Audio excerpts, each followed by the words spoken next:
Dans les temps anciens, le gouvernement a commencé à mettre en œuvre une politique d'expulsion des objets étranges et des monstres à grande échelle. Les gens appelaient cette pratique « purification des monstres ». Et le jeune homme, connu sous le nom de tueur de démons, travaillait pour un cirque. Ce n'était pas vraiment un cirque, mais plutôt comme une arène pour divertir les gens à l'extérieur. Le chef du cirque a accidentellement acheté un gobelin capturé pour l'utiliser comme artiste. Et dans ce cirque, la plupart n'étaient pas humains, mais des démons et des monstres. Le lendemain matin, il est sorti se promener et a été suivi par un groupe d'enfants. Il les a effrayés, les faisant fuir de peur. Il a ensuite acheté une bouteille de bière et a vu des gens battre un chat, pensant que c'était un démon. Comme le tueur de démons était présent, on lui a demandé de s'en occuper, mais il pensait que c'était juste un chat. Alors il ne l'a pas frappé, mais l'a simplement chassé d'un geste. Bien que les gens aimaient le voir combattre des monstres, il n'aimait pas être associé à lui dans la vie réelle. Cette nuit-là, il est monté sur scène à nouveau, et par coïncidence, ce chat était en fait un monstre.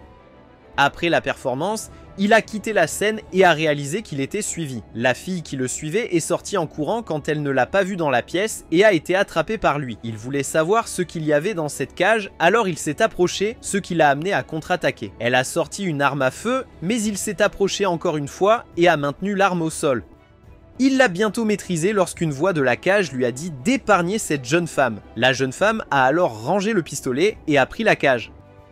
La voix intérieure savait qui il était vraiment. C'était un demi-démon sur lequel on avait fait des expériences et qui avait de nombreux démons implantés dans son corps. Il trouvait aussi difficile de rester sain d'esprit et utiliser le pouvoir démoniaque chaque jour le conduirait bientôt à être consumé par les démons. La voix voulait passer un accord avec lui.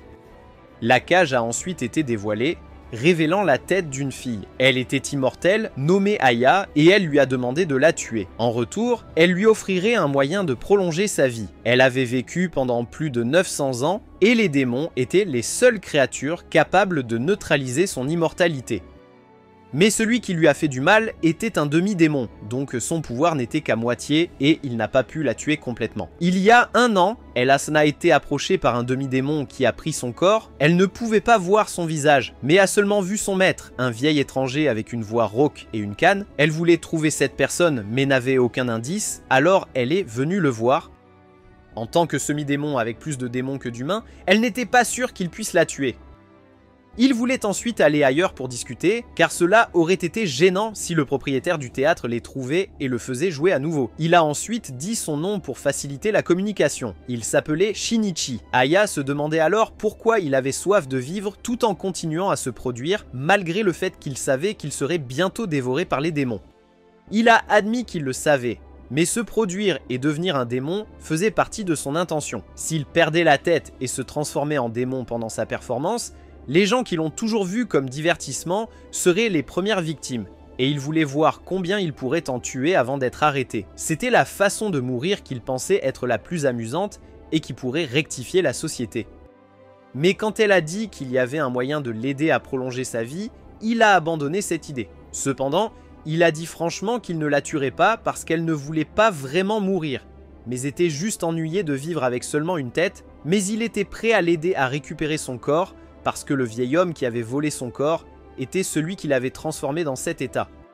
La canne du vieil homme avait la lettre M gravée dessus et Aya a confirmé que c'était correct. Alors maintenant, l'accord a changé. Aya savait que son corps était en Europe, ce qui signifiait qu'ils auraient un long voyage pour le retrouver.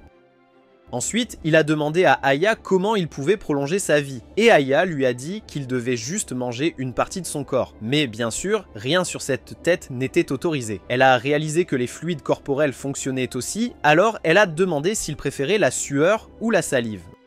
Il a choisi la seconde option et Aya lui a demandé de s'approcher. Ils ont utilisé ce baiser comme contrat pour coopérer ensemble. Pendant ce temps en France, un père vampire et son fils chassèrent le cerf. Le père voulait utiliser un fusil, mais ne pouvait pas suivre la vitesse du cerf, il s'est donc précipité pour l'attraper à la main. Le fils a demandé à son père pourquoi il avait apporté une arme si on ne pouvait pas l'utiliser, et il a répondu que c'était un cadeau du maire donc il devait l'essayer. Les vampires avaient commencé à interagir avec les humains depuis la mort du comte Dracula, car vivre avec les humains semblait plus sûr que de les affronter. En revenant, le fils a demandé pourquoi son père gardait des objets en argent, et il a dit que c'était pour empêcher d'autres chasseurs de les utiliser contre eux. En entrant dans le stockage, il a découvert une balle en argent tachée de sang de vampire et est allé chercher les membres de la famille de manière frénétique. Il a trouvé son fils aîné et le majordome, et en demandant des nouvelles de sa femme et de sa fille cadette, il a appris que sa femme était dans la chambre et que sa fille cadette chantait avec la bonne. Il n'y avait aucun signe d'intrus. Il est allé chercher sa femme dans la chambre et a eu le cœur brisé de découvrir qu'elle était décédée d'une blessure par balle. Quelques jours plus tard, des journalistes ont commencé à venir à la maison pour le trouver. Il était le comte Godard et parce qu'il avait vécu pendant 20 ans sans boire de sang humain, il avait les droits d'un citoyen. Mais il y avait encore des extrémistes et des éléments discriminatoires qui le visaient.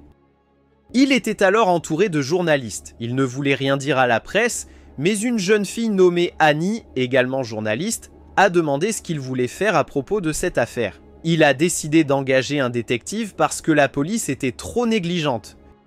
En entendant parler du détective qu'il avait engagé, Annie soupçonnait qu'il avait engagé le duo Aya et Shinichi pour enquêter et résoudre l'affaire, ce qu'il a confirmé comme étant correct. Les deux étaient maintenant emmenés en calèche pour rencontrer le comte Godard. Selon lui, ils avaient déjà résolu plusieurs affaires liées à des monstres.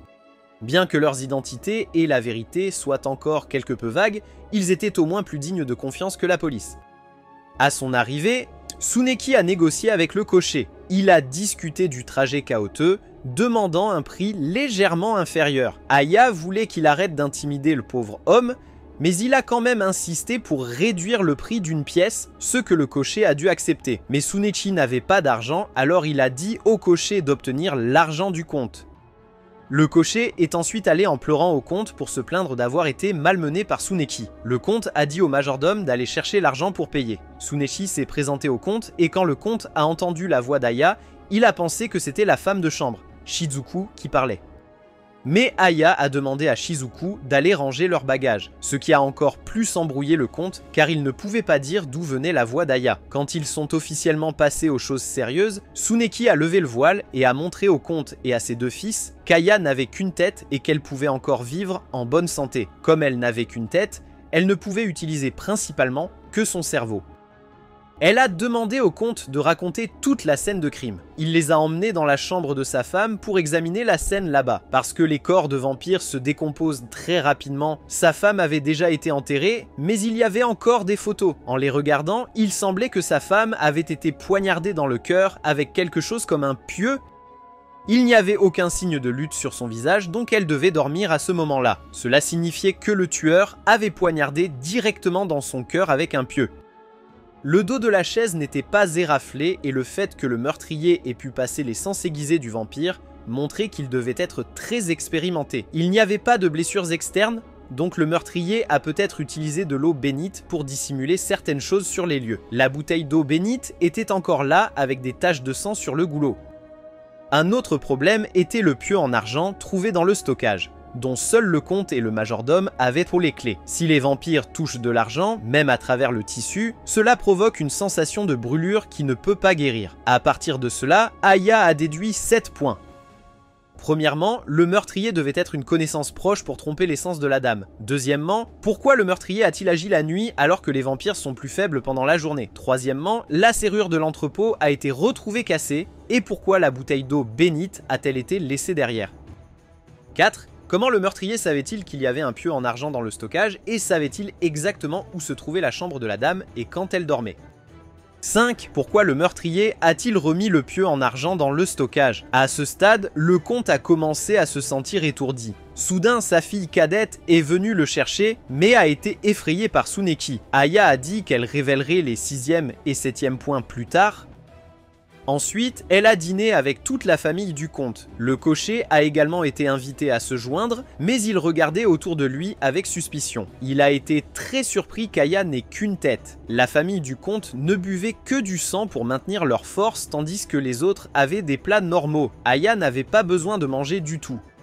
La famille du comte était sceptique quant aux capacités des deux détectives, et pensaient même qu'ils étaient tous deux des imposteurs et peu fiables. Bien que le comte les ait trouvés excentriques, mais très perspicaces lors de l'enquête. Aya a décidé de se vanter un peu lorsque le cocher a demandé comment elle savait qu'il avait des problèmes avec sa femme. Il était alcoolique, mais sa femme lui avait interdit de boire pendant longtemps. D'abord, elle a regardé sa chemise, qui avait quelques taches décolorées indiquant qu'il renversait souvent de la nourriture dessus, ce qui obligeait sa femme à la nettoyer constamment. On ne renverse de la nourriture si souvent que lorsqu'on est ivre. Ensuite, bien que sa barbe n'ait pas été rasée, sa chemise était très propre avec un bouton recousu, et il semblait ne pas avoir bu depuis une semaine car sa chemise n'avait pas été lavée depuis une semaine. Il était clair que sa femme en avait assez d'un mari ivre. Alors il devait écouter pour préserver la paix familiale. Il savait qu'il devait chérir davantage cette épouse attentionnée, alors il a décidé d'arrêter de boire. Le fils aîné du comte était convaincu et pensait qu'elle ressemblait au détective Sherlock Holmes. Aya a ensuite demandé plus d'informations sur l'affaire. Le corps a été découvert à 1h30 et la famille avait l'habitude de dîner à minuit comme ça. À 12h30, sa femme a fini de manger et est allée se reposer dans sa chambre. Après le repas, il est allé rejoindre son fils aîné à la bibliothèque pour discuter de la gestion de la ville. La plus jeune fille y était aussi, puis il est allé chasser. Quand il est entré dans l'entrepôt pour prendre son équipement, rien n'était inhabituel. Quand il est sorti, son deuxième fils a demandé à l'accompagner et ils ont été ensemble dans la forêt jusqu'à leur retour. Il a tiré 3 coups de feu sur des cerfs, mais a raté. Le fils aîné a également entendu ces 3 coups de feu. Après que le père soit allé à la chasse, le fils aîné est retourné dans la salle de lecture et a envoyé sa sœur être surveillée par la bonne. Aya a demandé au deuxième fils ce qu'il avait fait entre la fin du repas et le moment où il est parti chasser. Se sentant suspecté, il a protesté, mais s'il est innocent, il n'y a rien à craindre. Le deuxième fils était le plus suspect parce que de 12h30 à 1h, il était juste dans sa chambre et n'a entendu aucun bruit. Aya a demandé à la femme de chambre ce qu'elle avait fait de 12h30 à 1h30. Elle a dit qu'elle faisait juste le ménage et qu'ensuite elle a vu la jeune demoiselle embêter son frère, alors elle a joué avec elle jusqu'à 1h30. Entre-temps, elle est allée aux toilettes pendant environ 1 ou 2 minutes, puis est revenue. La plus jeune fille l'a confirmé. Quant au majordome, il travaillait simplement et organisait l'emploi du temps du comte. Il était toujours seul pendant cette période. Après avoir entendu les explications, Aya a constaté que le fils aîné et le majordome n'avaient pas d'alibi. La raison pour laquelle elle pensait que le coupable était quelqu'un dans la maison était parce que, comme elle l'avait expliqué plus tôt, il était très difficile d'expliquer si le tueur était un étranger. La plus jeune fille est partie en courant, ce qui a poussé la domestique à la poursuivre. Ils ont ensuite terminé le repas et Aya a demandé à Sejuku de surveiller les 2 serviteurs de cette maison. Comme le fils aîné était peu susceptible d'être le coupable, il est également venu et les a menacés de ne pas être celui qui a tué sa mère. Aya savait aussi qu'il n'était pas le coupable parce qu'elle avait observé les mains de tout le monde pendant le repas et les 3 vampires n'était pas blessé, prouvant qu'il n'avait pas tenu le pieu. Pour l'instant, Aya devait aller trouver ce pieu pour vérifier. Pendant ce temps, Sejuku surveillait les 2 domestiques dans la maison du comte. Il était 1h, donc le majordome voulait aller travailler, mais Sejuku l'a arrêté. La domestique a informé que le comte et Shinachi étaient allés dans la forêt, ce qui rendait le majordome un peu mal à l'aise et inquiet. Pendant ce temps, alors qu'il marchait, le comte racontait comment il avait entendu parler d'une créature que l'on croyait immortelle et qui vivait depuis plus de 1000 ans. Mais Aya a révélé que cette créature immortelle avait aussi une faiblesse, les démons. Les démons pouvaient tuer les immortels, mais avaient une très faible défense et pouvaient mourir juste d'une balle. Les humains avaient exterminé presque tous les démons et très peu restaient de maintenant. Le comte réalisa qu'ils parlaient tous deux d'eux-mêmes, un démon et un immortel. Tous deux savaient qu'ils étaient exposés, alors ils ne le cachaient plus. Soudainement, le comte a été attaqué, alors il a éteint les lumières et a demandé la permission de se précipiter pour attraper cette personne. Il a attrapé le chasseur très rapidement et a pensé qu'il avait tué sa femme, mais Aya lui a demandé d'épargner cette personne. La manche de cette personne était couverte de poussière de charbon, prouvant qu'il avait été dans un train pendant longtemps. Il a dit qu'il était venu ici pour venger un chasseur qui avait été tué par le comte, mais cette personne avait d'abord attaqué le comte, donc il ne faisait que se défendre. Il a ensuite raconté l'histoire de ce chasseur qui avait prévu de tuer le comte et était très confiant parce qu'il avait de l'aide. Ce chasseur avait apporté un pieu et il ne savait même pas que le pieu était en argent. Aya voulait que le comte laisse cette personne partir parce qu'il avait appris une leçon. Aya a révélé que grâce à ce chasseur, elle n'avait plus besoin d'errer dans la forêt. Elle voulait qu'il revienne et rassemble tout le monde pour qu'elle puisse résoudre l'affaire. En revenant, Aya a annoncé que le meurtrier était l'un des présents. Le fils aîné ne voulait pas le croire, mais le comte voulait d'abord l'écouter. Elle a évoqué 7 soupçons. Tout d'abord, le meurtrier était quelqu'un de familier, donc il pouvait déjouer la comtesse. Deuxièmement, le meurtrier a agi la nuit au lieu de le faire pendant la journée. Troisièmement, le meurtrier a laissé la bouteille sur les lieux. Quatrièmement, le meurtrier connaissait bien l'emploi du temps du château. Cinquièmement, le tueur a délibérément laissé le pieu en argent dans l'entrepôt. La 6e suspicion concernait le son. Quand la comtesse a été tuée, le fils aîné et le majordome étaient près de sa chambre mais n'ont rien entendu, ce qui était très étrange. Tous les deux n'avaient pas d'alibi, mais il était peu probable qu'ils soient complices, alors elle a suspecté que le crime avait eu lieu avant 13 h. Le tueur a dû placer quelque chose entre les deux pour étouffer le bruit du pieu enfoncé, mais la scène n'avait qu'un manteau, donc le tueur a peut-être uniquement utilisé la force du poignet pour le faire. Pourquoi le tueur n'a-t-il pas utilisé un marteau pour enfoncer le pieu alors que le bruit du marteau n'aurait pas été inhabituel car la comtesse réparait souvent les meubles? Peut-être que le coupable craignait que le marteau n'endommage le pieu. Cela a conduit à la conclusion que le pieu qui a causé le meurtre n'était pas en argent. Le pieu en argent que le comte a vu dans l'entrepôt pourrait bien avoir été taché de sang comme un leurre. Mais quel matériau pourrait causer la mort de la comtesse tout en étant facilement cassable si on le martèle? Elle mit cela de côté pour passer au 7e soupçon. La bouteille qu'elle a trouvée dans la chambre de la comtesse n'était pas réellement utilisée pour contenir de l'eau bénite. Parce que la bouteille était sale et non nettoyée à l'extérieur, elle devait être sale à l'intérieur. Si elle contenait de l'eau, comment pourrait-elle être sale? Ainsi, la bouteille ne devait pas contenir d'eau dès le départ et a été placée sur les lieux comme un faux. Mais la blessure de la comtesse montrait des signes de dommages causés par de l'eau bénite. De cela, elle a déduit que le coupable devait avoir congelé de l'eau bénite en pieu pour commettre le crime. Ils ont utilisé le manteau sur les lieux pour couvrir les éclaboussures de sang. Le pieu a fondu rapidement et a blessé la peau de la comtesse. Le coupable a pris le sang de la comtesse et a attendu que le comte parte chasser, puis est allé à l'entrepôt et a mis en scène une fausse scène de crime. Le but était de faire croire au comte que le crime avait eu lieu après 1 heure, pas avant. Ainsi, la personne sans alibi de 12h30 à 13h serait le coupable. 2 personnes répondaient à ce critère. La domestique et le 2e fils. Mais cette personne devait être assez forte pour enfoncer le pieu et avoir peu de temps pour créer une fausse scène de crime. La personne la plus suspectée était toujours le 2e fils. Le 2e fils a soutenu qu'il était un vampire et qu'il ne pouvait pas tenir de pieu en argent ou d'eau bénite. C'était vrai, mais si le coupable s'était coupé la main et l'avait régénéré, ce serait différent. De cela, on pouvait être certain que le 2e fils était le meurtrier. Il est immédiatement devenu nerveux et s'est jeté sur Aya, mais a été attrapé par Shinachi et jeté dehors. D'après Aya, la raison pour laquelle le 2e fils était le coupable était qu'il était aussi opposé à et détestait les humains. Mais le comte a choisi de se lier d'amitié avec les humains, alors il a créé cette situation pour le faire revenir à la raison. C'est lui qui a contacté le chasseur et a créé une opportunité pour que ce chasseur attaque le comte et vole le pieu de fer et le récipient. Étant donné que la famille du comte visitait fréquemment l'église, il pouvait facilement prendre de l'eau bénite et la mettre dans le récipient de pieu en fer du chasseur, puis la laisser dans la forêt la nuit pour qu'elle gèle. Le reste s'est déroulé comme on l'a vu. Le 2e fils essayait maintenant d'attaquer Shinachi, mais il n'était pas à la hauteur pour lui. Shinachi battait le 2e fils tout en racontant sa propre biographie à celui-ci. Alors qu'il terminait de ranger, il retourna vers Aya. Elle et Shinachi étaient sur le point de partir, et à l'approche de l'aube, la jeune journaliste Annie arriva. La fille et le groupe de Shinachi se connaissaient d'avant, donc elle savait qu'Aya n'avait qu'une tête. Shinachi a suggéré que si elle voulait se renseigner sur l'affaire, elle devrait demander au majordome.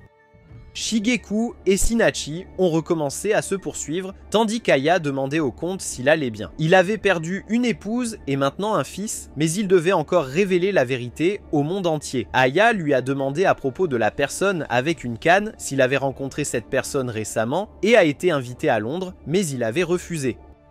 Avec un nouvel indice, Shinachi et Aya ont poursuivi leur voyage. Pendant ce temps, dans un train, 2 nouveaux personnages sont apparus. Celui aux cheveux blancs était connu comme le fantôme de l'opéra et le blond avait une demande pour le fantôme, voler un diamant dans un musée à Londres où le détective Sherlock Holmes opérait. Le fantôme a accepté la mission. À ce stade, le groupe de Shinachi et Aya était arrivé à Londres. Selon la presse anglaise, la personne qui a engagé le fantôme de l'opéra était le maître voleur, Lupin. La journaliste, Annie, les avait également suivis là-bas. Le groupe de Shinhachi se dirigeait vers une boutique de Cannes pour demander une liste de clients. En sortant et entrant dans une ruelle, ils ont rencontré deux hommes qui voulaient la liste de clients que Shinhachi portait. Soudain, ils ont été arrêtés par la police et emmenés dans une voiture. Dans la voiture, il y avait aussi une paire de jumeaux qui avaient été arrêtés. Aya et l'autre homme ont reconnu ces deux-là comme des voleurs à cause de leurs poignets rouges causés par le port d'objets lourds et de la sueur sous leurs ongles, indiquant qu'ils avaient transporté des objets en céramique lourds. Leur déduction correcte a poussé l'un d'eux à avouer par inadvertance. Le journal a rapporté qu'une figure célèbre, connue sous le nom d'Iron Man, engageait des détectives pour enquêter sur le voleur, Lupin, qui visait son trésor. Par coïncidence, les deux détectives qu'il a embauchés étaient Aya et Sherlock Holmes était celui qui voyageait avec eux dans cette voiture. Lorsque la police s'en est rendu compte, ils ont dirigé la voiture vers le manoir de Iron Man.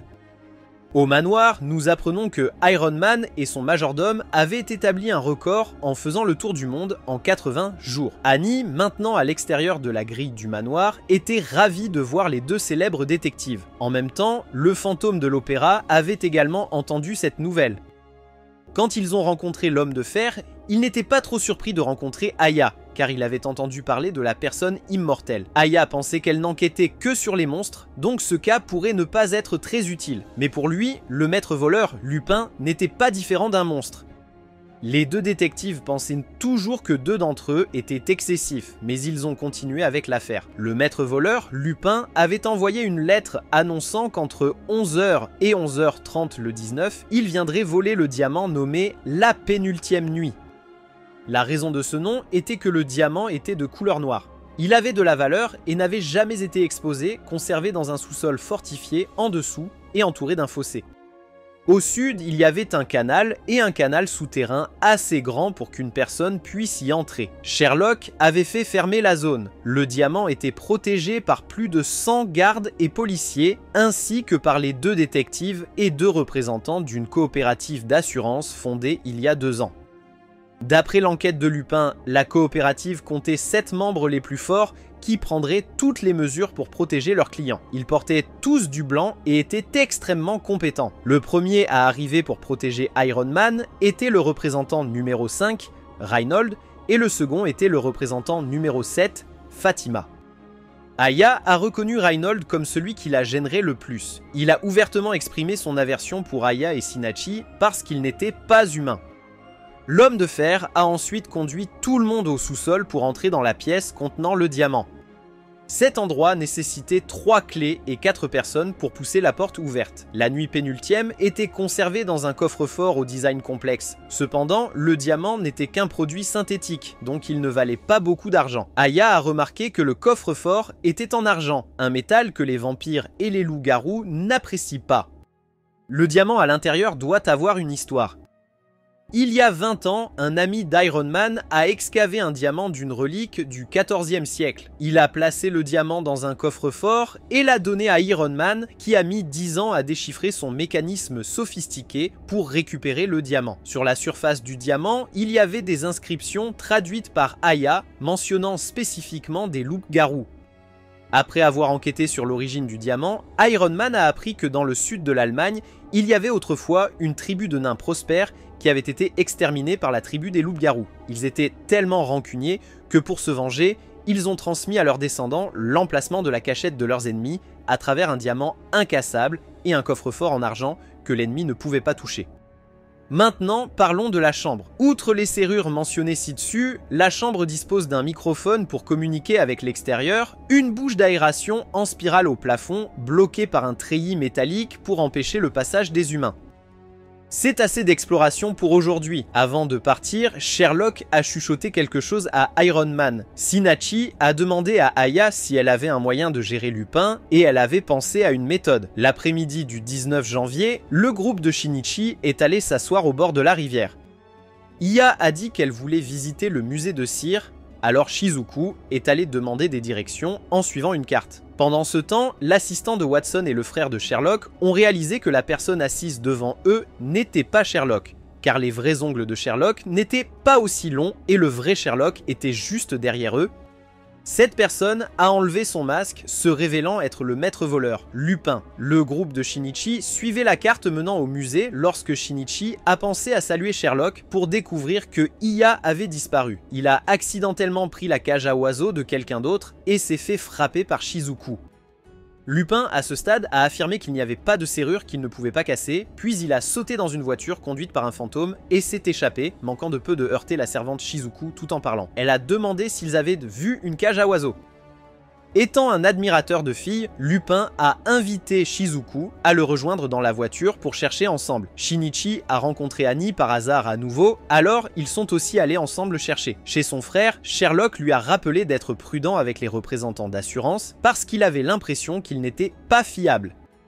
Mais ceux qui ont le plus influencé leur travail étaient le groupe de Shinichi et Iya, car l'avant-dernière nuit était l'indice pour retrouver la tribu des loups-garous. Donc, ils pourraient ne pas empêcher le diamant d'être volé et pourraient même essayer de le voler eux-mêmes. Dans la rue, la personne qui avait pris par erreur la cage d'Iya s'en était rendu compte et avait été surprise de la voir. Il a jeté la cage sur la route, ce qui a provoqué l'accident d'Iya avec une voiture. Mais dans ce malheur est arrivé un malheur encore plus grand, car la voiture qui l'a percutée appartenait aux jumeaux criminels d'avant. D'une manière ou d'une autre, ces deux-là avaient échappé à la police, mais ils avaient des vues sur Iya depuis leur première rencontre. À ce moment-là, Shizuku est arrivée et a vu Iya allongée sur la voiture des jumeaux, alors elle a fait un écart pour les poursuivre. Annie et Shinichi cherchaient également à proximité lorsqu'ils ont aperçu Iya et Shizuku, alors il s'est lancé à leur poursuite. Shinichi a sauté sur les toits et a sauté directement là où se trouvaient les jumeaux, réussissant à sauver Iya et à la ramener dans la cage. Lupin les a reconnus comme le groupe de messagers en cage à oiseaux. Et Iya a aussi reconnu Lupin car il portait une tenue identique à celle de Sherlock. Shinichi a présenté son alias en tant qu'assassin démon, mais lorsqu'il était prononcé, cela signifiait qu'il était plus fort que Lupin, ce qui poussait Lupin à vouloir apprendre de lui. Il a lancé des billes et a glissé dessus pour attaquer. Les deux jeunes hommes ont dansé dans les airs pendant un moment avant de retourner au sol. Shinichi a été frappé au front avec une bille et en conséquence a pris un uppercut à la mâchoire et s'est effondré. Lupin a averti le groupe d'Iya de rester à l'écart de cette affaire, mais il ne savait pas que tout était dans ses calculs. Big Ben a sonné 8 heures. Tout le monde devait passer par une fouille avant d'entrer dans le manoir d'Iron Man. Quand l'inspecteur français est arrivé, Sherlock a tiré sa barbe pour vérifier s'il était Lupin déguisé avant de lui serrer la main et de le faire entrer. En entrant dans la pièce, le groupe d'Iya avait laissé une lettre à Sherlock disant qu'il serait responsable de la sécurité sur le terrain. Sherlock l'a ignoré, pensant que seuls les monstres comprennent ce que pensent les monstres. Reinhold a refusé de rester dans cette pièce poussiéreuse et a également exigé de surveiller le terrain. Sherlock savait que c'était pour attraper Lupin plus facilement, alors il laissa faire. Ainsi, il ne restait que 6 personnes dans la pièce. Il restait encore 3 heures avant l'heure fixée, mais tout le monde a décidé de fermer la porte plus tôt. Tous étaient assis autour du coffre-fort argenté, attendant de voir ce que Lupin ferait. 10 heures. Soudain, il y a eu une explosion dans les douves en contrebas. Ayant entendu des rumeurs qu'un uniforme d'officier avait été volé, Sherlock a immédiatement dégainé son arme et tiré sur toutes les serrures, les rendant inutilisables. Maintenant, cette pièce était complètement scellée. Personne ne pouvait entrer ni sortir. Même si un serrurier était appelé, cela prendrait 5 heures pour percer. Sherlock a eu cette idée parce que Lupin avait prétendu pouvoir ouvrir n'importe quelle serrure. Mais cela ne poserait pas de problème si la serrure elle-même ne pouvait pas être ouverte au départ. Les gens autour qui ont entendu cela ont pensé que Sherlock était vraiment un génie. À 10h55, comme il n'y avait toujours aucun signe de problème, Iron Man a suggéré que Sherlock et Watson posent leurs mains sur le coffre-fort. À 11h10, la pièce a commencé à trembler. La première explosion avait provoqué l'inondation de l'eau du fossé par la bouche d'aération. Sherlock a réalisé qu'il n'était pas aussi intelligent qu'il le pensait. Il avait été manipulé par Lupin, ce qui a conduit à la décision de détruire les serrures. Il n'y avait aucun moyen de s'échapper. En entendant que des personnes étaient piégées dans le sous-sol, Reinhold a envoyé Phantom les secourir tandis qu'il restait pour surveiller Lupin. Les oncles là-bas savaient avec certitude que l'eau ne pourrait pas remplir complètement la pièce, alors ils ne paniquaient pas trop encore. Ils prévoyaient de s'accrocher aux statues au plafond lorsque l'eau monterait, et Phantom était arrivé pour défoncer la porte et les aider à s'échapper. Cependant, Lorsque toute l'eau s'est écoulée, le coffre-fort avait vraiment disparu et il était exactement 11h30. Personne ne savait comment Lupin avait volé le coffre-fort, même s'il était clair que la pièce ne pouvait pas être entrée ou sortie librement. Il voulait se réchauffer d'abord avant de décider quoi faire ensuite. Mais lorsqu'ils sont retournés à la cheminée et ont commencé à planifier, Sherlock a demandé d'emprunter des menottes à l'inspecteur français et l'a ensuite menotté. Sherlock savait qu'il était Lupin déguisé, car en marchant sur le pont, ses pas ne provoquaient pas le grincement du pont, donc le ventre à bière était faux. Lupin a immédiatement avoué, et la façon dont il avait volé le coffre-fort était en enfilant une corde à travers l'eau qui coule. Et lui, à l'intérieur de la pièce, a attaché la corde au coffre-fort pour que ses complices le tirent dehors. Lupin a enlevé son masque, mais était toujours confiant qu'il avait gagné. Cependant, ce coffre-fort ne contenait pas le diamant car Sherlock avait changé son emplacement et le vrai diamant était dans la poche là-bas. Mais quand ils ont regardé, il n'était pas là. Lupin avait réussi à le garder dans sa main et a utilisé une bombe fumigène pour s'échapper. Toute la maison était alors en chaos à la recherche de Lupin, mais il s'était échappé en utilisant un uniforme de garde volé. Lupin était décrit comme un voleur similaire à un personnage de la légende japonaise, Ishikawa Goemon. Il a été capturé et exécuté par ébullition, alors ses partisans étaient en colère et ont décidé de voler toutes les casseroles du monde. Les restaurants ont rencontré le plus gros problème car ils n'avaient pas de casserole pour leur entreprise. Pendant ce temps, Lupin et le fantôme se sont rencontrés à nouveau, l'un avec le diamant, l'autre avec le coffre, mais ce qu'il y avait dans le coffre était en fait Aya. Selon Shinichi, la façon dont ils ont attrapé les voleurs de peau était d'avoir quelqu'un à l'intérieur pour garder, et maintenant ils avaient utilisé une méthode similaire pour faire face à Lupin. Après avoir terminé l'histoire, Shinichi s'inclina et Aya révéla que Lupin avait pris Annie pour elle à ce moment-là, alors elle avait délibérément encouragé Shinichi à perdre pour rendre Lupin trop confiant. Au crépuscule, elle avait rencontré l'homme de fer et demandé à se cacher dans le coffre-fort. Elle devait garder le coffre-fort bien fermé tout le temps qu'elle s'y cachait pour attendre ce moment. Lupin savait qu'il avait été démasqué, mais il était confiant que son fantôme s'occuperait de Shinichi. Cependant, le fantôme s'était enfui, forçant Shizuku à le poursuivre. Reinhold était également arrivé et avait exigé de s'occuper de tout le monde en même temps, mais soudainement le pont à l'extérieur a été détruit, les laissant sans issue. Cependant, celui qui a détruit le pont n'était pas Lupin, mais le groupe de l'homme portant le bâton en forme de monsieur. Il avait conduit les gens ici pour trouver Lupin. Les membres de son groupe étaient tous des créatures non humaines. Ils ne visaient que le diamant, tandis que le sort de ses anciens amis dépendait d'eux. Puis, ils ont commencé à se séparer pour massacrer. Reinhold a attaqué Lupin, mais visait aussi Shinichi. Il a dû esquiver et utiliser la fuite de Lupin pour distraire Reinhold. Il a poursuivi Lupin et a exigé le retour du diamant, alors Lupin l'a jeté, obligeant Reinhold à aller chercher le diamant pendant que Shinichi poursuivait Lupin. Sherlock et le Dr Watson sont également arrivés et ont entendu la situation expliquée par Aya. Lorsqu'elle a entendu parler d'un groupe d'étrangers attaquants, elle a demandé à Sherlock de l'emmener avec elle car ses connaissances pourraient être utiles. Le fantôme, ayant échappé à Shizuku, a rencontré Fantôme. Elle chassait le fantôme car son nom figurait sur la liste de ceux qui devaient être éliminés. Elle a sorti 2 arcs et a forcé le fantôme à révéler son visage, mais se cacher n'a pas aidé le fantôme à échapper à ses flèches. Pendant ce temps, Sherlock et Aya étaient arrivés à la bibliothèque où de nombreuses personnes avaient été massacrées. En regardant le visage de l'auteur, Sherlock l'a reconnu comme Aliester, qui avait récemment fait la une des journaux pour avoir créé divers cultes fanatiques disséminés dans Londres. Les sectes se spécialisaient dans la réalisation de rituels brutaux. Sherlock avait compris le truc de son claquement de doigts qui consistait à faire jaillir une aiguille empoisonnée. Voyant qu'ils avaient tous les deux découvert son stratagème, il a décidé qu'il devait être éliminé. Pendant ce temps, l'inspecteur a accidentellement rencontré une femme vampire, elle n'avait pas peur de son pistolet faible, alors Shizuku est venu aider. Cependant, Shizuku était toujours en mission pour trouver le fantôme, alors elle a demandé si l'un d'eux l'avait vu. Ni l'un ni l'autre ne savait, alors elle était sur le point de partir, mais la femme vampire ne le permettrait pas. Au même moment, Reinhold, Lupin et Shinichi étaient toujours dans une course-poursuite à 3 avec le diamant comme cible. Tous 3 ont poursuivi jusqu'à une église et ont accidentellement laissé tomber le diamant là-bas. Lupin a proposé de coopérer avec Shinichi. Reinhold est ensuite entré et Shinichi a commencé à le distraire par la conversation, ce qui lui a fait perdre sa concentration et a permis à Lupin de faire tomber un piano entier sur sa tête. Pendant ce temps, le fantôme avait commencé à utiliser l'obscurité pour déjouer Phantom. Comme le fantôme était très habile à contrôler le son, Phantom ne pouvait pas déterminer son emplacement pour tirer. Shizuku avait commencé à perdre du terrain face au vampire immortel. Bien qu'elle ait des armes en argent qui pouvaient blesser le vampire, le toucher était un problème.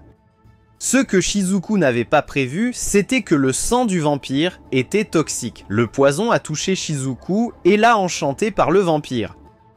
Sherlock, après une fusillade avec de la magie, s'est retrouvé à court de munitions. Aya avait demandé pourquoi ils avaient besoin du diamant et ils voulaient si simplement trouver des loups-garous pour augmenter leur force. En discutant, Sherlock avait attrapé sa canne pour trouver Aleister et a repoussé l'aiguille dirigée vers son visage. Il a réussi à sortir l'antidote, mais à ce moment-là, le cerveau est apparu. Selon Sherlock, c'était le professeur Moriarty. Du côté de Shinichi, Reinhold était toujours en vie. Soudain, le fantôme et Phantom sont tombés directement et un autre membre du groupe du professeur est également apparu. Il a utilisé la magie pour s'emparer du diamant en un instant et a rapidement réglé le cas des deux représentants d'assurance. Lupin et le fantôme s'étaient déjà enfuis, sachant qu'ils ne pouvaient pas récupérer le diamant de ce monstre. Aya a été surprise par le nom Moriarty, car c'était le nom d'un chef d'organisation criminelle censé être mort depuis longtemps. Il retenait le corps d'Aya pour des recherches, et après 8 ans, il était revenu pour créer un gang criminel encore plus grand qu'auparavant. Il l'a fait en rassemblant toutes sortes d'êtres anormaux, et même en prenant un élève inimaginable. Cette personne lui avait supplié pour un corps de monstre. Alors, il lui a enseigné des connaissances sur la chirurgie de transplantation. La personne dont il parlait était quelqu'un qu'ils connaissaient tous trop bien, celui qui avait commis des crimes graves il y a 11 ans, Jack l'Éventreur. Ce Jack était maintenant face à face avec Shinichi. Shinichi avait engagé un bref échange et avait remarqué que Jack lui ressemblait quelque peu. Le professeur Moriarty a révélé que lui et Jack étaient allés au Japon pour trouver des échantillons de démons et de personnes immortelles. En transplantant des démons et des cellules de personnes immortelles, il pouvait créer un guerrier redoutable avec des capacités de régénération incroyables. Il avait expérimenté sur de nombreux sujets, dont la plupart devenaient fous à cause du pouvoir du démon, alors il avait ajusté l'équilibre avant d'opérer sur Jack. Il avait réalisé que le corps immortel d'Aya était aussi un type d'hybride démon, donc elle avait dû être modifiée chirurgicalement par quelqu'un dans le passé. Elle l'a admis et a exprimé son aversion pour la personne qui lui avait donné cette immortalité. Il avait utilisé ses cellules pour rendre Jack immunisé contre les cellules démoniaques. À partir de là, il a commencé à emmener Jack partout pour implanter d'autres espèces en lui. Par conséquent, il avait maintenant des caractéristiques de vampire, mais n'avait pas peur de l'argent et pouvait marcher au soleil. Maintenant, il visait des caractéristiques de loup-garou. En résumé, il avait maintenant une créature avec un corps humain, l'immortalité, une puissance d'attaque démoniaque et des capacités de régénération de vampire. Cependant, cette créature, apparemment invincible, avait encore une faiblesse, Shinichi. Bien que Jack ait battu Shinichi sévèrement, les coups de Shinichi ont néanmoins laissé certaines blessures sur Jack et ont entravé sa capacité de récupération. Jack se souvint alors que Shinichi était le spécimen échappé de Moriarty, tandis que Shinichi se rappela que Jack était la personne toujours aux côtés de ce vieil homme. Shinichi révéla qu'il les avait poursuivis jusqu'ici pour jouer, ce qui poussa Jack à décider d'ignorer Shinichi plutôt que de lui ôter la vie. La femme vampire essayait maintenant de séduire Shizuku. Elle a rapidement attrapé un crucifix à proximité et a poignardé le vampire avec, causant une douleur intense et lui donnant envie de finir Shizuku. Cependant, Jack a tiré une fusée éclairante pour signaler à tout le monde de partir. Le professeur, voyant que Jack avait obtenu ce qu'il voulait, a également appelé Aleister et Frankan à partir. Avant de partir, il a révélé le nom de l'organisation qu'il était en train de créer, Night Fist. Shinichi a ensuite retrouvé le groupe de Sherlock et Aya. Shizuku est également revenu saine et sauve. Il ne savait pas où le groupe de Lupin était allé, mais Sherlock savait que Lupin avait utilisé les égouts pour s'échapper, car l'eau de la douve avait été partiellement vidée, lui permettant de s'enfuir. Quant au coffre-fort, il semblait que Lupin avait profité de l'occasion pour le voler, mais Shinichi voulait qu'il regarde sa prestation. Jack était retourné à l'organisation et était sur le point de sortir le diamant pour que le professeur le voie, mais ses vêtements s'étaient déchirés sans qu'il s'en aperçoive. Shinichi tenait maintenant le diamant qu'il avait rapidement arraché à Jack. Aya avait ensuite déchiffré ce poème. Elle a demandé à Sherlock de tenir le diamant à la lumière, et de l'intérieur, une ligne de texte est apparue: Forêt des crocs. Il semblait que c'était là que vivaient les loups-garous. Shinichi se rappelait que Jack avait fait quelque chose de similaire, donc Night Fist pourrait aussi connaître cette information. Il y a des années, une mère et un enfant loup-garou ont été chassés par des villageois. Ils ont dû se cacher dans une tour, mais les villageois ne les ont pas laissés partir et ont incendié toute la tour pour les tuer tous les deux. De retour au présent, le groupe d'Aya s'est dirigé vers la forêt de Fang dans le sud de l'Allemagne. Aya voulait qu'il soit prudent car il pourrait être embusqué par les hommes de Moriarty. Aya avait déjà rencontré des loups-garous une fois. Les loups-garous pouvaient se transformer en 3 formes. Sous forme humaine, ils étaient à peine différents des humains. Sous forme de bêtes humaines, ils étaient légèrement supérieurs aux humains. Mais sous forme de loup complet, leur sens était considérablement amélioré et leur peau était suffisamment résistante pour résister aux tirs d'armes à feu.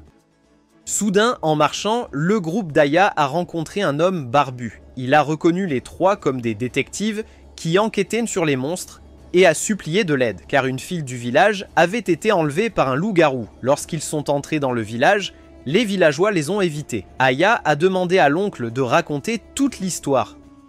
Il y a 1 an, précisément, la petite fille du chef du village a été enlevée et retrouvée morte dans la forêt le lendemain. Sa tête et son dos étaient brisés, son visage était mutilé et déformé, un bras était rongé jusqu'à l'os et son corps était couvert de marques de morsure.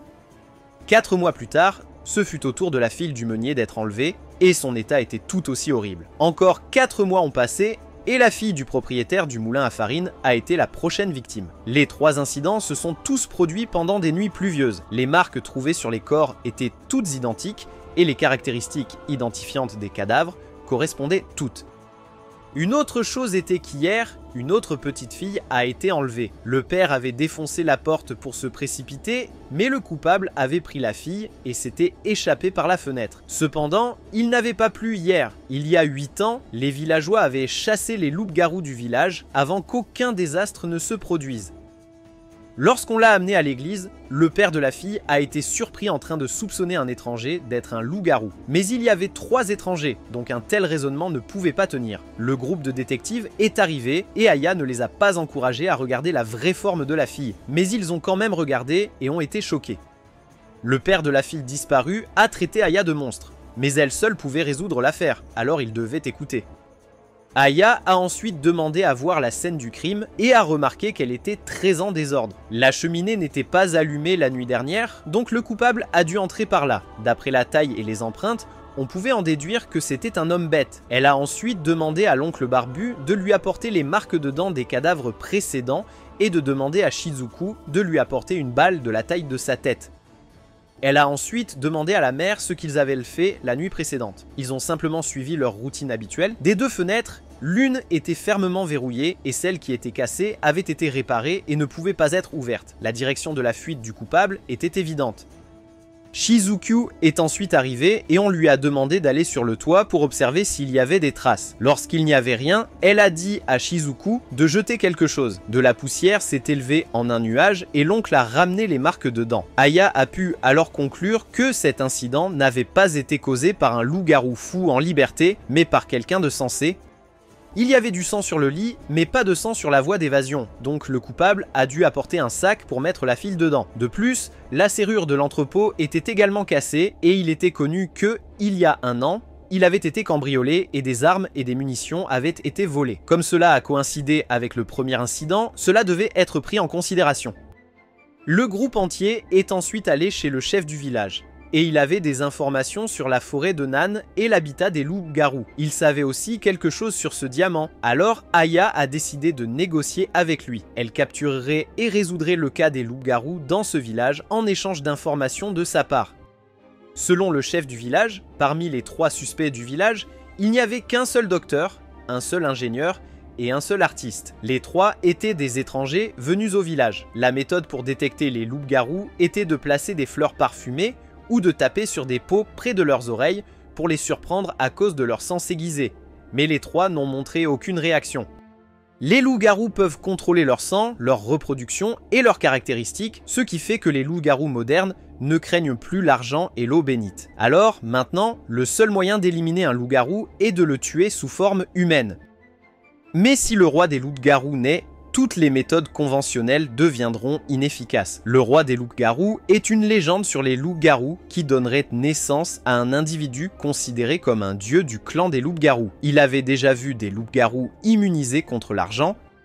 Dans le passé, une mère et son enfant loup-garou étaient venus au village et avaient trompé tout le monde. Tout le monde, mais heureusement, la petite fille, Louis, qui venait d'être kidnappée, les avait découverts et avait aidé à chasser les loups-garous du village. Depuis lors, la petite fille est considérée comme la déesse protectrice du village. C'est dommage que la fille ait également été kidnappée par le coupable non identifié. Pour en savoir plus, le groupe de messagers est allé chez l'ingénieur. Il y a environ 13 ans, il avait trouvé une femme enceinte blessée au fond de la forêt, il a appris que la fille s'appelait Rose et a pensé qu'elle était une servante d'une famille qui avait une liaison avec le maître et avait été chassée. À cette époque, les villageois étaient assez tolérants. Alors il l'a amenée au village pour s'occuper d'elle. 6 mois plus tard, elle a donné naissance à une fille nommée Jet. Rose vivait principalement à la maison et était une personne intelligente et généreuse. La vie était paisible jusqu'au jour où, en raison de leur ressemblance, Rose a pris Louis pour sa fille et a révélé son identité de loup-garou. Ensuite, les villageois ont brûlé vivante la mère et l'enfant, et cet ingénieur lui-même a confirmé les 2 squelettes de la mère et de l'enfant loup-garou. L'ingénieur fait confiance au médecin, donc il ne reste qu'un seul suspect, l'artiste féminine. Le groupe de détectives s'est ensuite rendu chez l'artiste. Il y a 5 ans, elle est venue ici pour peindre des chutes d'eau, et parce que le paysage était si beau, elle est restée ici depuis. Les parents des victimes lui avaient demandé de peindre des portraits commémoratifs de leurs enfants. Selon l'artiste, le coupable semble être juste un loup sauvage. De temps en temps, tôt le matin ou au coucher du soleil, elle l'avait vu, un loup au pelage exceptionnellement doré. Elle seule avait vu le loup parce qu'elle habite à la périphérie du village. Elle est donc maintenant aussi devenue le principal suspect.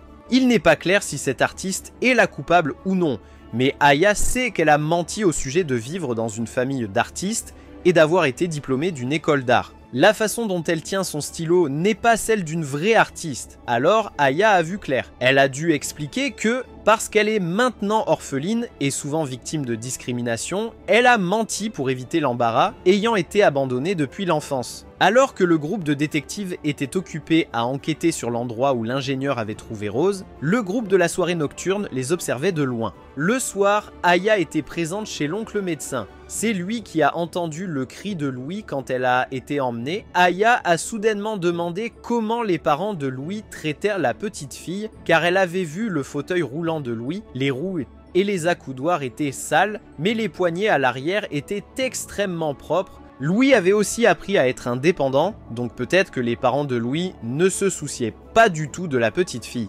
Aya a demandé si Louis était déjà sorti seul. La plupart du temps non, mais il se souvenait qu'il y a environ 1 an et demi, Louis avait disparu et ce n'est qu'à la tombée de la nuit que les villageois ont découvert son fauteuil roulant coincé dans un tas de boue près de la berge, l'empêchant de bouger. Lorsqu'on lui a demandé pourquoi elle était sortie seule, la petite fille a dit qu'elle voulait aller chez l'artiste. Aya comprenait maintenant mieux la situation de ce village. Soudain, 2 invités sont venus rendre visite. Ils ont immédiatement commencé à se battre et les 2 qui sont venus étaient les numéros 3 et 4 de l'organisation d'assurance. Ils sont venus ici pour trouver le loup-garou, mais maintenant même s'ils volent le diamant, ils ne savent pas comment l'utiliser. Sanuchi a révélé que seul le chef du village sait comment l'utiliser, et il avait promis de le dire à Aya si elle résolvait l'affaire avec succès. Les 2 parties ont décidé de cesser le feu, et numéro 3 voulait qu'Aya résolve l'affaire rapidement. Aya a ensuite dû continuer à soigner Sanuchi, et il a remarqué que Shizuku semblait jaloux de lui. Soudain, il a découvert que des villageois couraient pour entourer la maison de l'artiste féminine. Elle a crié à tout le monde de s'éloigner et a avoué être la coupable qui avait mangé toutes les victimes. Elle s'est ensuite transformée en loup et s'est précipitée dehors. Le numéro 3 a tiré une balle en argent, mais cela n'a eu aucun effet et elle s'est échappée. Le groupe de détectives a poursuivi et combattu l'artiste féminine. Sanuchi a confié Aya à Shizuku pour qu'il s'en occupe et s'est jeté dans le combat. Les numéros 3 et 4 sont également arrivés et ont tiré quelques coups. Quand Shizuku est allé aider, l'artiste féminine l'a esquivé et s'est précipitée pour jeter Aya dans le ruisseau. Shizuku a sauté en avant, repoussant Aya et se laissant tomber dans la cascade. Bien que le coupable se soit échappé, le chef du village a quand même accepté de partager comment utiliser le diamant. Allez à l'entrée du village, tenez-vous là où se trouve la tour brûlée et attendez que la lumière du soleil traverse la première lettre du poème gravée sur le diamant pour obtenir des résultats. Le groupe de détectives et le groupe d'assurance ont suivi ces instructions et ont révélé l'emplacement du village des loups-garous dans la forêt de Nan. Le groupe de la fête de nuit, voyant les développements, s'est également préparé. Shizuku avait maintenant repris connaissance. Elle avait dérivé en aval et a été sauvée par une louve nommée Nora qui a demandé à 2 amis proches de la réchauffer, l'aidant à surmonter la situation critique. Shizuku a remarqué que ce village de loups-garous dormait à midi au beau milieu de la nuit avec un mode de vie opposé à celui des humains. Les loups-garous n'acceptent pas les humains dans le village.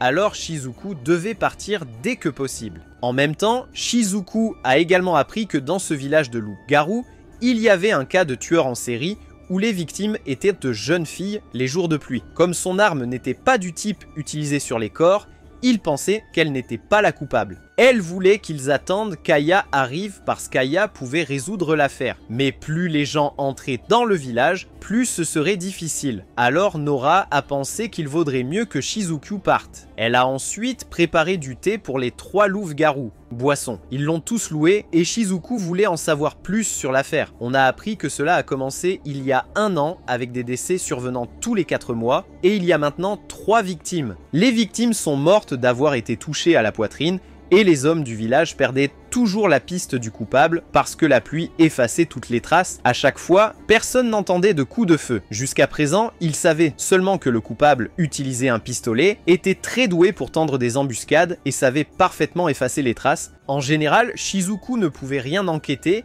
alors il voulait la sortir de là et avait besoin de trouver un endroit avec de l'eau pour aider Shizuku à effacer son odeur. Nora attirerait les hommes pour que les 2 amis puissent trouver un moyen de faire sortir Shizuku. En chemin, Shizuku a appris qu'aucune fille dans ce village ne pouvait s'échapper parce qu'elle serait attrapée par les hommes. Toutes les filles du village seraient forcées par le chef du village de devenir prêtresses pour améliorer la race. Soudainement, les hommes étaient toujours là, donc les 2 filles ont dû faire semblant devant eux. Juste au moment où elles ont réussi à passer, une petite erreur a révélé l'identité de Shizuku parmi les loups-garous. Elle a été poursuivie et finalement entourée par un grand nombre. Elle a pris la parole pour défendre les 2 filles afin qu'elles ne soient pas poursuivies. L'ancien du village est venu et voulait s'occuper de Shizuku immédiatement, mais les 2 filles ont soutenu que Nora avait sauvé Shizuku et voulaient entendre ce qu'elle avait à dire. Ils l'ont ensuite emmenée à la colline de bois pour l'interroger. Celui qui jugeait si elle mentait ou non serait l'ancien du village. Cela faisait longtemps qu'ils avaient construit la colline de bois depuis l'affaire de Rose.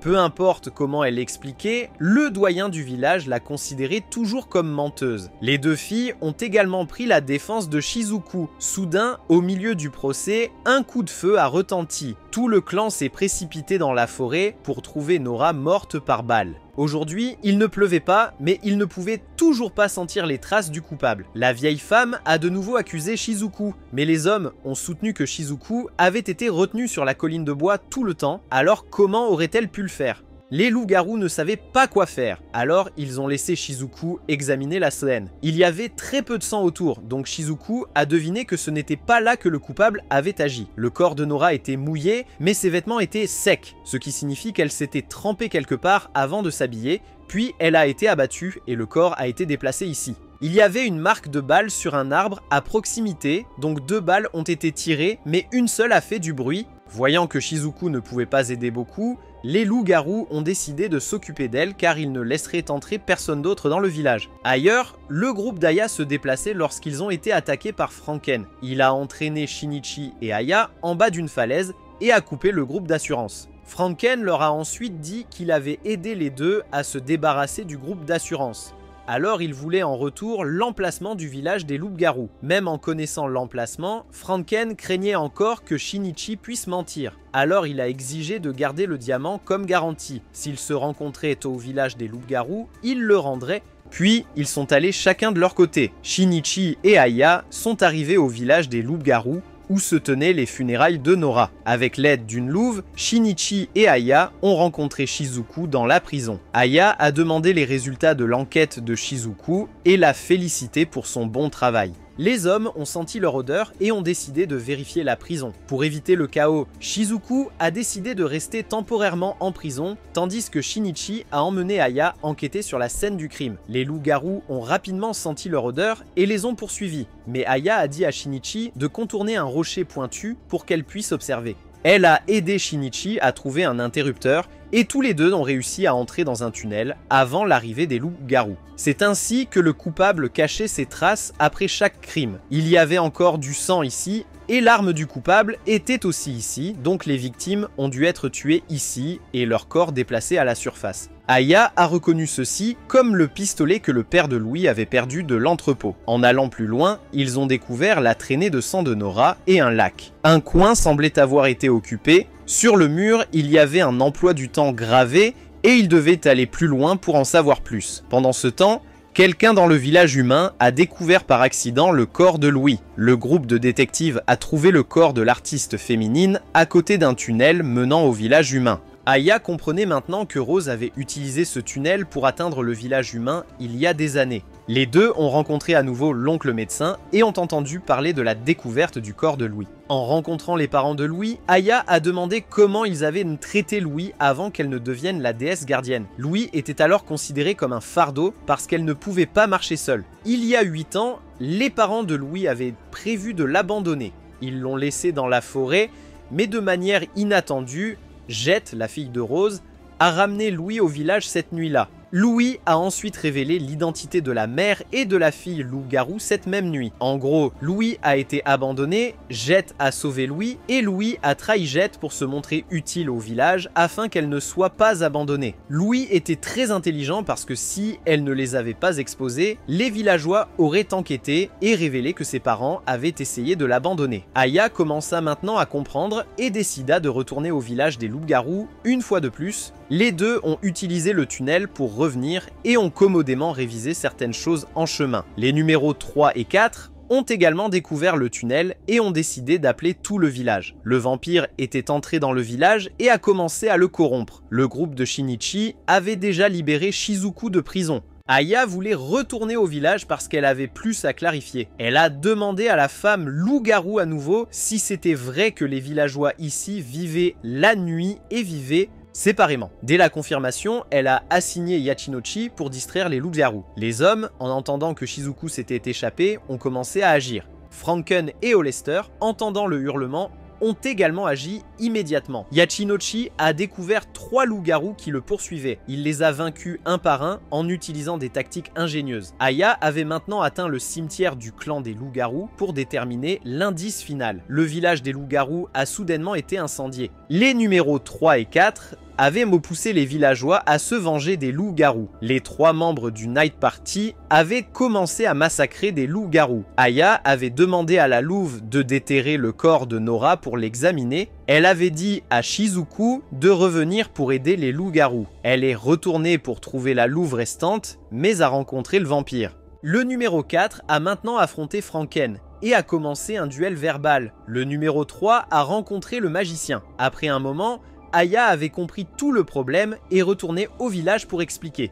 Tandis que les 2 autres camps se battaient, numéro 4 avait enchaîné Franken, mais Yachinochi était venu aider Franken. Le numéro 4 était assez habile avec les chaînes, ce qui rendait difficile pour Yachinochi de gérer. Voyant Yachinochi en difficulté, Franken arracha son propre bras et le lança à Yachinochi, qui le donna un coup de pied pour assommer le jeune homme qui était arrivé. Il a exigé le retour du diamant de Franken et a demandé des nouvelles du corps d'Aya. Il a appris qu'il était encore préservé dans le nid de la Night Party à Londres. Numéro 3 et Holester se battaient toujours à distance. Numéro 3 a lancé une pelle en l'air et a tiré à un angle pour toucher Holester avec le ricochet.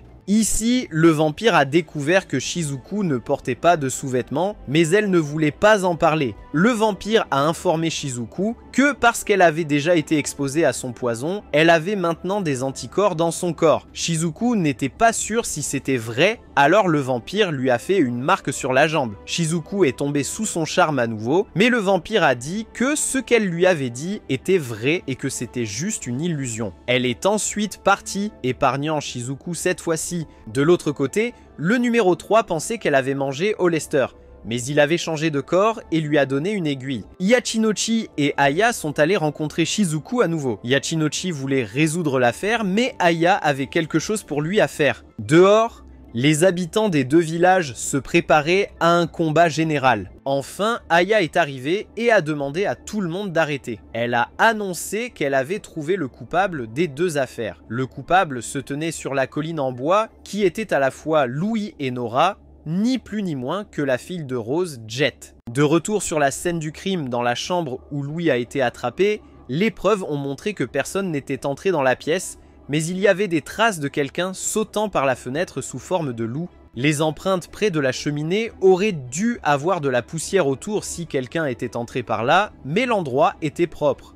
Donc cela a dû être mis en scène. Quand elle a appris que Jet et Louis étaient similaires, elle a suspecté que Jet du passé était toujours en vie. Cette nuit-là, l'artiste qui s'est transformé en loup était en fait Jet déguisé, car les marques de dents sur la jambe d'Yachinochi correspondaient à celles de tous les cas dans le village humain. Il semble que l'artiste ait été tué juste après qu'elle et Yachinochi soient partis après avoir enquêté. Quant au corps de Nora retrouvé la nuit dernière, il a en fait été tué dans la grotte, car si des humains étaient passés, ils auraient eu besoin d'une lampe et les lampes attirent les papillons de nuit là-bas. Seuls les loups-garous peuvent marcher dans l'obscurité sans se couvrir de poussière de mythe. Ainsi, ce corps de Nora a également été créé par Jet. La personne qui avait vécu dans la grotte et qui a été tuée par Jet était assez petite et avait vécu là-bas pendant 1 an et demi, coïncidant avec le moment où Louis a disparu. Avant. Donc, elle était sûre que la personne tuée la nuit dernière était Louis, pas la Nora qu'il connaissait, parce que les deux se ressemblaient beaucoup. Il y a quelques années, Jet a été aidée par Rose pour s'échapper au village de loup-garou et a changé son nom en Nora, mais elle jouait aussi le rôle de Louis pour vivre dans le village humain. Elle a 5 raisons de l'affirmer. Premièrement, les deux villages n'interagissaient presque pas entre eux. Deuxièmement, le tunnel a permis à Jet de prendre seulement un peu plus d'1 heure pour se déplacer entre les deux villages. Troisièmement, les horaires de vie dans les deux villages étaient opposés. Quatrièmement, Louis avait généralement peu d'interaction avec le village et Nora vivait seule. Donc personne ne les reconnaîtrait. Cinquièmement, il y avait un lac dans le tunnel qui aidait Jet à effacer son odeur lorsqu'elle passait d'une identité à l'autre. Lorsqu'ils sont retournés au village humain, le corps de Louis a été découvert. Jet avait déterré le corps de Louis, l'avait mordu et déchiré de manière chaotique, puis avait dissimulé la blessure par balle. En d'autres termes, le fait que Jet soit en vie était la cause des deux affaires dans le village loup-garou et le village humain. Aya avait l'impression que Jet était devenu trop obsédé par la vengeance. Il y a 13 ans, Rose s'était échappée de ce village de loup-garou et était venue au village humain. Plusieurs mois plus tard, Jet est né. Après avoir vécu quelque temps, ils ont été découverts par Louis qui a révélé leur identité, entraînant leur mort par le feu. Mais Jet avait survécu et s'était échappé vers le village des loups-garous. Le petit squelette trouvé était celui d'un renard dans la tour. Jet était venue ici et avait changé son nom en Nora, mais elle détestait toujours ce village. Alors elle prévoyait de créer un conflit entre les deux villages. Il y a 1 an et demi, Jet avait kidnappé Louis, mais Louis détestait aussi ce village, alors il a accepté d'aider Jet à se venger. Ainsi, Jet vivait avec 2 identités et recueillait des informations. Il y a 1 an, elle a provoqué des meurtres consécutifs pour accroître l'hostilité entre les deux villages et a organisé des événements pour effacer ses traces. Mais quand le groupe de détectives est arrivé, les choses ont mal tourné. Jet avait choisi l'artiste pour piéger et puis s'est échappée. Elle a ensuite sauvé Shizuku et a délibérément planifié l'exposition de Shizuku. Et pendant que tout le village était en train d'interroger, elle est allée au tunnel, a tué Louis, puis a amené le corps ici pour créer une fausse scène de crime. Elle a tiré sur l'arbre pour éviter que Shizuku ne soit soupçonnée d'être la coupable. Quand tout le monde pensait qu'elle était morte, elle était allée déterrer le corps de Louis pour le ramener au village humain et avait ensuite ouvert un chemin caché pour amener les deux villages à entrer en conflit. Mais Jet pensait qu'Aya avait encore tort. Elle est ensuite partie et a rencontré Yachinochi dans le tunnel. Il l'avait attendue là pour l'attraper, mais elle a révélé qu'elle était en fait le roi des loups-garous. Alors elle a éteint les bougies pour l'attaquer en embuscade. Cependant, il a réussi à la faire tomber dans le lac et l'a attachée alors que sa fourrure était toute gonflée. Aya est venue pour annoncer que les deux villages avaient réglé les choses. Aya voulait que Yachinochi libère Jet parce qu'elle avait mal compris. Jet n'a pas exécuté le plan de vengeance, mais pour libérer les femmes sorcières du destin fixé par le chef du village. Le fait qu'elle soit à la fois le roi des loups et une sorcière rendait difficile pour quiconque d'imaginer quel serait son destin plus tard. Alors elle voulait libérer des gens comme elle de ce destin cruel et les aider à s'échapper. En réutilisant à plusieurs reprises des cadavres du côté humain pour simuler des décès du côté loup-garou, elle avait sauvé 3 personnes en sacrifiant 3 autres. À cause de sa conclusion erronée, Aya la laisserait partir et s'il y avait une chance, elle se retrouverait. Aya avait l'impression que c'était la première fois qu'elle se trompait et laissait un criminel s'échapper. Elle savait que les deux villages avaient tiré leurs propres leçons, mais était certaine que rien ne changerait. Le film se termine ici et nous devrons attendre la deuxième partie pour savoir ce qui se passe ensuite. Au revoir pour le moment.